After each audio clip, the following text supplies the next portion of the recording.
للہ رب العالمین الصلاۃ والسلام علی سید الانبیاء والمرسلین اما بعد فاعوذ باللہ من الشیطان الرجیم بسم اللہ الرحمن الرحیم۔ آئیے قرآن مجید سنتے ہیں، اللہ تبارک و تعالیٰ کی لا ریب کتاب پڑھتے ہیں۔ اللہ تبارک و تعالیٰ نے اپنے خوبصورت محبوب، پیارے محبوب، مدنی منٹھار حسنین و کریمین کے نانا جان کے لیے ارشاد فرمایا کہ وَرَفَعْنَا لَكَ ذِكْرَكَ وَرَفَعْنَا لَكَ ذِكْرَكَ آمَنْتُ بِاللَّهِ صدق اللہ مولانا العظیم وصدق رسولہ النبی الکریم ونحن علی ذلک لمن الشاہدین والشاکرین والحمد للہ رب العالمین۔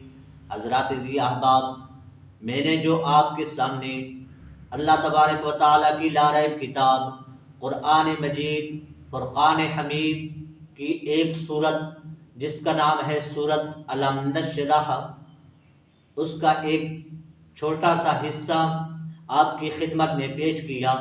دعا ہے کہ اللہ تبارک و تعالیٰ ہم سب کی اس حاضری کو، ہم سب کے اس نیک اعمال کو اللہ تبارک و تعالیٰ اپنی بارگاہ کے اندر قبول اور منظور فرمائے، اور رمضان المبارک کی برکت سے اللہ تبارک و تعالیٰ ہم سب کے گھروں کے اندر برکتیں عطا فرمائے، ہم سب کی زندگیوں کے اندر برکتیں عطا فرمائے، ہم سب کو اچھی اور پیاری صحت والی خوبصورت زندگی عطا فرمائے۔ حضرات ذی احباب، اللہ تبارک و تعالیٰ نے ارشاد فرمایا کہ محبوبہ ورفعنا لک ذکرک، اللہ تبارک و تعالیٰ کی قرآن مجید لا ریب کتاب ہے، بے مثل کتاب ہے، بے مثال کتاب ہے، اس کے اندر کوئی شک و شبہ نہیں۔ اللہ تبارک و تعالیٰ نے قرآن مجید پیارے آقا صلی اللہ علیہ وآلہ وسلم پر نازل فرما کر مسلمانوں کو تحفہ دیا، ایمان والوں کو تحفہ دیا، ایمان والوں کو تحفہ دیا، اور اللہ تبارک و تعالیٰ نے ارشاد فرمایا کہ اے ایمان والو، اس قرآن مجید کے اندر، اس کتاب کے اندر ہر چیز کے مسئلے کا حل ہے، ہر چیز کے مسئلے کا حل ہے۔ اس قرآن مجید کے اندر جس میں اول سے لے کر آخر تک، اول سے لے کر آخر تک، ازل سے لے کر ابد تک، ابتدا سے لے کر انتہا تک اللہ تبارک و تعالیٰ نے ہر چیز کا بیان رکھا ہے۔ اس صداقت کو کوئی جھٹلا نہیں سکتا۔ دن اور رات میں کوئی لمحہ ایسا نہیں جس میں اس کی تلاوت نہ ہوتی ہو۔ یہ کتاب انسانوں کی ہدایت کے لیے جامع کتاب ہے۔ اس میں آیات وعدہ بھی ہیں اور آیات وعید بھی ہیں، آیات امثال بھی ہیں اور آیات قصص بھی ہیں، آیات نواحی بھی ہیں اور آیات او امر بھی ہیں، آیات حلت و حرمت بھی ہیں اور آیات تسبیح و متفرق آیات بھی ہیں۔ مگر اس عظیم کتاب کو سمجھنے کے لیے در مصطفیٰ کی حاضری ضروری ہے۔ قرآن مجید کی تفسیر، تشریح کے لیے حدیث رسول صلی اللہ علیہ وآلہ وسلم کا مطالعہ ضروری ہے۔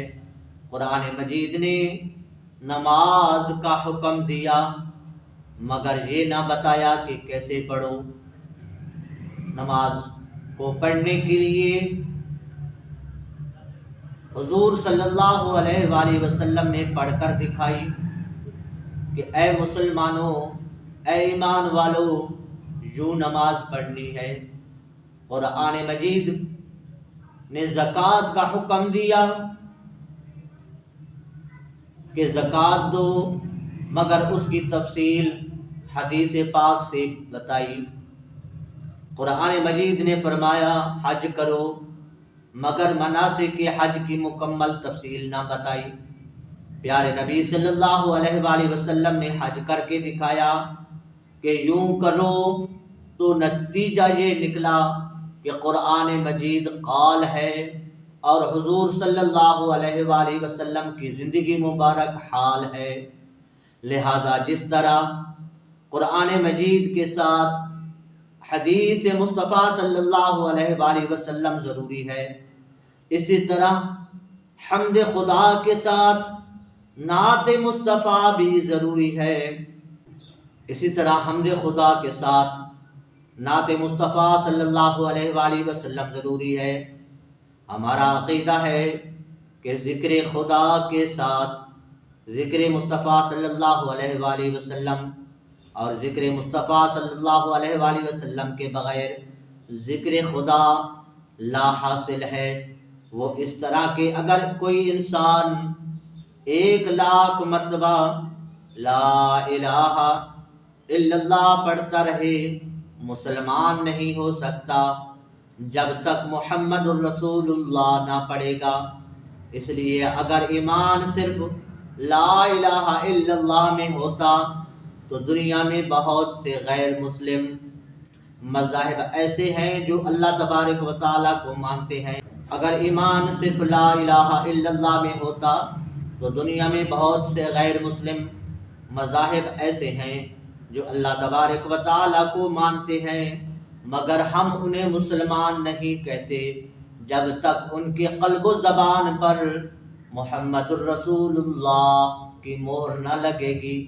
مگر افسوس ہے کہ ان نام نہاد مسلمانوں پر جو کہتے ہیں کہ ذکر خدا کے بعد ذکر مصطفیٰ صلی اللہ علیہ وآلہ وسلم کی کوئی ضرورت نہیں۔ کاش کہ وہ یہ آیت کریمہ پڑھ لیتے، وَرَفَعْنَا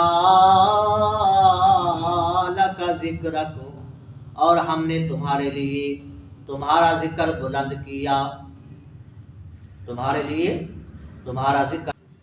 اللہ تبارک و تعالی نے دوسری مرتبہ ارشاد فرمایا کہ یسبح للہ ما فی السماوات وما فی الارض، زمین و آسمان کی ہر چیز اللہ تبارک و تعالی کی تسبیح بیان کرتی ہے، سب اسی کو یاد کرتے ہیں، کوئی زمین میں ہو یا آسمان میں، کوئی بلندی میں ہو یا پستی میں، کوئی مشرق میں رہتا ہو یا مغرب میں رہتا ہو، کوئی شمال میں رہتا ہو یا جنوب میں رہتا ہو، سب اسی کا ذکر کرتے ہیں، انسان ہو یا جن، یہ بھی اللہ تبارک و تعالیٰ کا ذکر کرتے رہتے ہیں، چرند ہوں یا پرند، جمادات ہوں یا نباتات۔ گویا کہ فرمایا محبوب ساری خدائی میرا ذکر کرتی ہے، مگر میں خدا تیرا ذکر کرتا ہوں۔ وَرَفَعْنَا لَكَ ذِكْرَكَ، پھر دوسری مرتبہ ارشاد فرمایا کہ وَلَلْآخِرَةُ خَيْرٌ لَكَ مِنَ الْأُولَىٰ، اور پچھلی گھڑی تمہارے لیے پہلی گھڑی سے بہتر ہے۔